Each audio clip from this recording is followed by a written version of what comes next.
Hello guys, welcome to my YouTube channel. My name is Edwin. In this video, I'm going to show you how you can use the immigration point calculator to determine your score for the skill migration program. You remember vividly well that the skill migration program in Australia is point based. So what that means that you'll be assigned a point if you go through the point calculator. The minimum score expected of you to apply for any skill visa in Australia is 65 points.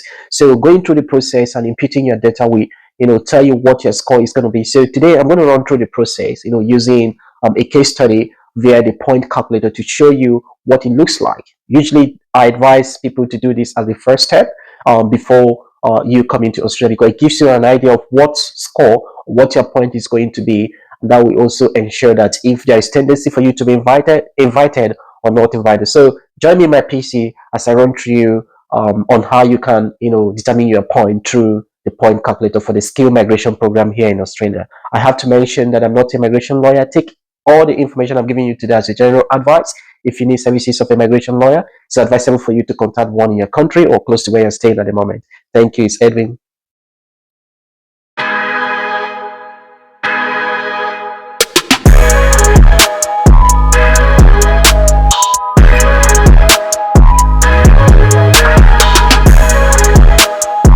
So the first thing you do, we just come to this page, hit point calculator, and then we hit this one. Like I said, it's very essential you calculate your point before embarking on the program. For skill nominated visas here in Australia, you need a minimum of 65 points. So this process is going to show you how the system will calculate your score to know how many points you're going to get. So these are the various skill nominated visas here in Australia. We chose 190, which is a state independent visa, direct PR visa. Let's take, for instance, you're going for 190 visa. You just hit this one, and then it will take you to this page, and it asks you which age band do you fit into. Let's say I fit into 25, but less than 33 years. Um, uh, and how you rate your English language abilities. Competent English for PTE, you're looking at score of 50. Proficient English is 65. Then superior English is anything above 79. So if it is IELTS, we're looking at 6 for competent. Proficient is 7. Anything 8 and above gives you superior English. So and I'll just choose proficient English for the sake of this demonstration. Skills employment experience. So outside Australia, how many years experience do you have? Let's say at least three, or less than 5 years. So you just have to choose the one that's fits your category.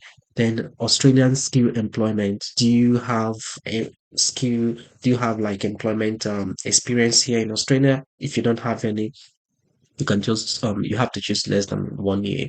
Um, but if you have at least up to 1 year, you choose 1 year and less than 3. I'll just choose the second one. Then the academic qualification. What is your highest educational qualification? Is it a doctorate degree, bachelor degree, from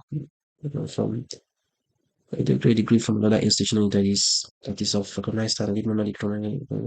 So I'll just choose at least a bachelor degree from Australian education or a bachelor degree from any other educational institution. So it mustn't be Australia. Maybe you're overseas and have a bachelor's degree, so you can choose the second. So let's keep going. Australian study requirement. Do you have at least one degree or diploma or qualification from Australian university? If you've studied here in Australia, like me, I did my master's in Australia, I'm going to choose yes. Or if you're overseas and you've not been to Australia before, you've not studied here, the answer for this is going to be no for you. So I'm going to choose yes because I have qualification from Australia. Specialist education qualification. Do you have like a master's degree by research or doctorate degree from Australia? I don't have any. If you have like a master's degree by research or this from Australia, you have to choose no. Yes, but I'm going to choose no for this. And this one is credentialed community language.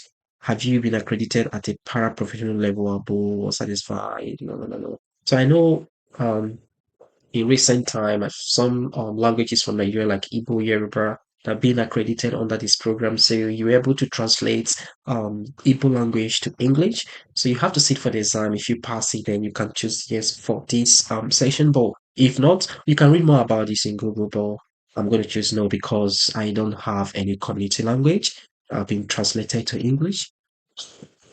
Then study in regional area. If you oversee and if not studying in Australia, then definitely this is going to be no for you. But if you study here in Australia and you did your study in regional area, the answer is going to be yes. For me, I'm going to choose no here because I didn't study in the regional area. Partner skills, select the relevant partner skills qualification. Do your spouse or the factor partner must be an applicant for this visa and meet English language requirement and skill criteria. So if your partner has English language score, and they also have like they have positive skills assessment. You choose this one. If your spouse or only has like competent English, go for this. You are single or married or so permanent resident, then go for this. You're single or partners and so on. So it depends. So I might just choose that my partner has competent English but no skills assessment. Um, and did you complete your professional year in Australia? But maybe like you are an engineer and you have to undergo like additional training in Australia. So this one wants to know if you have completed a professional year in Australia. No, for me, I would say no. Um, nomination. Have you been invited to apply for a skill migration visa 190 or denominated? So I usually say yes to this section because definitely you'll be invited at the end of the day for 190 or this. So you can say yes to this, and then at the end of the day, the system gives me for age, I have 30 point English language. Because I chose proficient, I have 10-point work experience. Outside Australia is 5, work experience in Australia is 5, qualification is 15.